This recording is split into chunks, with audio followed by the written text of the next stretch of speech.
Hello all, welcome to my channel. ఈరోజు వీడియోలో ఆలుగడ్డ ముద్ద వేపుడు చూపించాను.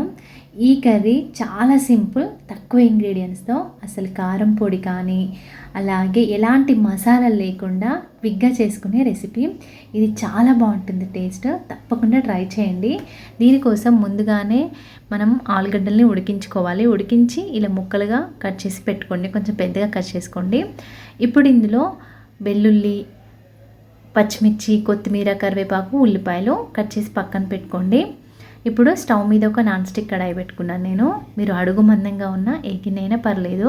ఇప్పుడు ఇందులో ఆయిల్ వేసుకోండి. ఆయిల్ వేడెక్కిన తర్వాత ఆవాలు వేసుకుని, ఆవాలు చిటపటలాడుతున్నప్పుడు మనం ముందుగా కట్ చేసుకున్నాక సన్నగా చిన్నగా కట్ చేసుకోండి, బాగుంటుంది. ఇలా ఉల్లిపాయలు వేసుకునేవి ఫ్రై అవ్వనివ్వాలి. అవి ఫ్రై అయ్యేలోపు ఒక మిక్సీ జార్ తీసుకోండి. అందులో వెల్లుల్లి, పచ్చిమిర్చి, జీలకర్ర అలాగే కొత్తిమీర వేసి మిక్సీ పట్టుకొని కచ్చాపచ్చగా పక్కన పెట్టుకోండి. ఇది మూత ఓపెన్ చేసే మనం ఫ్రై చేసుకోవాలి. ఇలా కొంచెం ఫ్రై అయిన తర్వాత కరివేపాకు వేసుకున్నాను. ముందే వేసుకుంటే అవి బాగా గట్టిగా ఫ్రై అయిపోతాయి కరివేపాకు, అందుకే ఈ స్టేజ్లో వేసుకుంటే మీడియంగా ఫ్రై అవుతాయి. ఇలా కొంచెం కలర్ చేంజ్ అయినాయి కదా ఉల్లిపాయలు. ఇప్పుడు ఇందులో మనం మిక్సీకి పట్టుకున్నాం కదా పచ్చిమిర్చి, వెల్లుల్లి, జీలకర్ర, అది వేసుకోండి. మీ కారానికి తగ్గట్టుగా వేసుకోండి. మనం ఎలాంటి కారం పొడి వాడము ఇందులో, అదంతా అడ్జస్ట్ చేసుకోండి పచ్చిమిర్చితోనే. ఇది కొంచెం ఫ్రై అయిన తర్వాత ఒక 2 నిమిషాలు లో ఫ్లేమ్లో పెట్టి ఫ్రై చేసుకోండి. పచ్చిమిర్చి ఫ్రై అయిన తర్వాత తగినంత పసుపు, కొంచెం ఉప్పు వేసుకొని కొంచెం పచ్చివాసన పోయేలాగా కలుపుకోండి, మంట లో ఫ్లేమ్లో పెట్టుకొని. ఇప్పుడు ఇందులో ఒక స్పూన్ వరకు కొత్తిమీర వేసుకోండి. మనం ముందుగా కట్ చేసి పెట్టుకున్నాం కదా బంగాళదుంపల్ని వేసుకోండి. ఎందుకు పెద్దగా కట్ చేసుకోవాలన్నా అంటే ఇది కలుపుతూ ఉంటే చిదిరిపోతాయి కదా, కొంచెం ముక్కలుగా కావాలనుకునే వాళ్ళు కొంచెం పెద్దగా కట్ చేసుకోండి.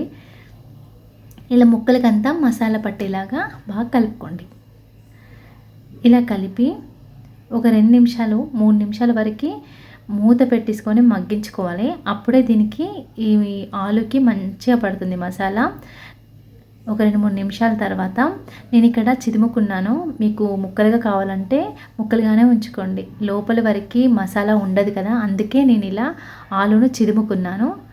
మనం ఆలు వేసి కలిపి ఒక 3 నుండి 4 నిమిషాల వరకు మంట లో ఫ్లేమ్లో పెట్టి మూత పెట్టి మగ్గనివ్వాలండి. అప్పుడే ఆలుకి అంత మసాలా పడుతుంది.